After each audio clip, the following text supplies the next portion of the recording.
ಮಂಗಳಗೌರಮ್ಮ, ನಮ್ಮೂರು ದುಮ್ನಳ್ಳಿ.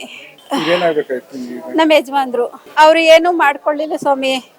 ನನ್ನ ಗಂಡ ಮನೇಲಿದ್ದವ್ರನ್ನ ಕೆಲಸ ಮಾಡ್ಕೊಬಂದು ಮನಗಿದವ್ರನ್ನ ಹೊಲ ಬಿತ್ತಕ್ಕೆ ಹೋಗಿದ್ರು, ನಾನು ಕೂಲಿ ಕೆಲ್ಸಕ್ಕೆ ಹೋಗಿದ್ದು ಬಂದೆ. ನಾವು ಸಿದ್ನಳ್ಳಿಯವರು ನಮ್ಗೊಂದು ತೇಣಿ ಬೇಕು ಅಂತ ಕೇಳ್ಕೊಬಂದ್ರು. ಮಾಡ್ಕೊಡ್ತೀನಿ ಹೋಗಿ ಅಂತ ನಮ್ಮ ಯಜಮಾನ್ರು ಹೇಳಿದ್ರು. ಇಲ್ಲ, ಅಲ್ಲಿ ನಮ್ಮ ಹಿರಿಯವರವರೇ ಬನ್ನಿ ಮಾತಾಡುವ, ವ್ಯಾಪಾರ ಮುಗಿಸ್ಕೊಳ್ಳುವ ಅಂತ ಜೊತೆಲಿ ಕರ್ಕೋದ್ರು ಸ್ವಾಮಿ. ಕರ್ಕೋಗಿ ಹಿಂಗೆ ಫೋನ್ ಮಾಡೋರೆ ಸ್ವಾಮಿ, ನಮಗೆ ಗೊತ್ತಿಲ್ಲ. ಸ್ಟೇಷನಲ್ಲಿದ್ರು. ಶನಿವಾರ ಕರ್ಕೋದ್ರು, ಸೋಮವಾರ ಫೋನ್ ಮಾಡಿದ್ರು ಸ್ವಾಮಿ, ಬನ್ನಿ ಇಲ್ಲಿ ಹಿಂಗೆ ಅವರೇ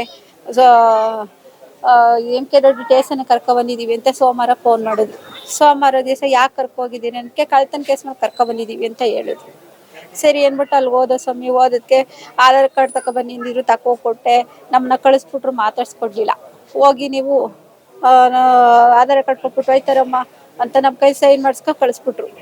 ನಾವು ಬಂದ್ಬಿಟ್ಟು ಏನು ಹಿಂಗೆ ಆಯ್ತಲ್ಲ ಅಂತ ಬಂದೆ ನೋಡುವ ಅನ್ಕೊ ಬರುವಷ್ಟರಲ್ಲಿ ಮನೆಗೆ ಬಂದೆ. ತಿರ್ಗಾ ಫೋನ್ ಮಾಡಿ ಮನೆಯೆಲ್ಲ ಕರ್ಕೊಬಂದು, ಮನೆಗೆಲ್ಲ ಕರ್ಕೊಬಂದು ಎಲ್ಲ ಇದು ಮಾಡಿ ಚರ್ಚ್ ಮಾಡಿ ಮನೇಲೆಲ್ಲ ಇದು ಮಾಡಿ, ಮನೇಲಿದ್ದು ಸಿಲಿಂಡ್ರು ಎಲ್ಲ ನಮ್ಮವು ಸಾಮಾನುಗಳೆಲ್ಲ ಎತ್ಕೊಂಡು ತಿರ್ಗಾ ಕರ್ಕೊಂಡೋದ್ರು. ನೆನೆ ಸಾಯಂಕಾಲ ಕರ್ಕೋಗಿ ಈ ಥರ ಎಲ್ಲ ಮಾಡೋರೆ ಸ್ವಾಮಿ. ನಮ್ಗೆ ಏನು ಗೊತ್ತಿಲ್ಲ, ಸತ್ತೋಗಿದ್ದಾರೆ ನಮ್ಮ ಯಜಮಾನ್ರು. ಸಾಯಿಸ್ಬಿಟ್ಟಿದ್ದಾರೆ ಸ್ವಾಮಿ, ಹೊಡ್ತಿ ಸಾಯಿಸ್ಬಿಟ್ಟಿದ್ದಾರೆ ನಮ್ಮ ಯಜಮಾನ್ರನ್ನ. ನನ್ನ ಮಗನ, ನನ್ನ ಗಂಡನೆಲ್ಲ ಕರ್ಕೊ ಹೋಗಿದ್ರು. ನನ್ನ ಮಗನ ಇನ್ನೂ ಕರ್ಕೊಬರ್ಲಿ, ನನ್ನ ಗಂಡನ ಹೊಡ್ತಿ ಸಾಯಿಸ್ಬಿಟ್ಟವ್ರೆ ಸ್ವಾಮಿ. ಪೊಲೀಸ್ನವ್ರು, MK ದೊಡ್ಡಿ ಪೊಲೀಸ್ನವ್ರು ಹೊಡ್ತಿ ಸಾಯಿಸ್ಬಿಟ್ಟವ್ರೆ ನನ್ನ ಗಂಡನ. ನಾವು ಕೂಲಿ ಮಾಡ್ಕೊಂಡ್ರೆ ಉಂಟು, ಇಲ್ಲಾಂದ್ರಿಲ್ಲ ಸ್ವಾಮಿ. ನಾವು ಕೂಲಿ ಮಾಡಿ ಜೀವನ ಮಾಡ್ತಾ ಇದೀವಿ, ನಾವು ಕೂಲಿ ಮಾಡ್ತಾ ಇದೀವಿ ಸ್ವಾಮಿ. ನಾನು ಅವ್ರ ಮಗಳು. ರಾತ್ರಿ ನೆನ್ನೆ ಫೋನ್ ಮಾಡಿ ಬರಬೇಕು ಕಣಮ್ಮ ಸ್ಟೇಷನ್ ಹತ್ರ ಅಂತ ಹೇಳಿದ್ರು. ಹೋಗಿದ್ದೆ.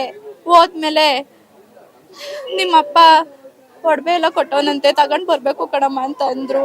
ಮೇಡಮ್ ನಮ್ಗೆ ಯಾವುದು ಕೊಟ್ಟಿಲ್ಲ ಅಂದಿದ್ದಕ್ಕೆ, ನೀವು ಕೊಟ್ಟಿಲ್ಲ ಅಂತ ಅಂದ್ಬಿಟ್ಟು ನೀನು ಬಂದಿಲ್ಲ ಅಂದರೆ ನಿಮ್ಮ ಮನೇಲಿರೋರ್ನೆಲ್ಲ, ನಿಮ್ಮ ಅಪ್ಪನೂ ನಿಮ್ಮ ಅಣ್ಣನೂ ಕರ್ಕೊಬಂದಿರೋ ಥರ ನಿಮ್ಮ ಮನೇಲಿರೋರ್ನೆಲ್ಲ ಕರ್ಕೊಬರ್ಬೇಕಾಯ್ತದೆ ಕಣಮ್ಮ ಅಂತ ಎದುರಿಸಿದ್ರು.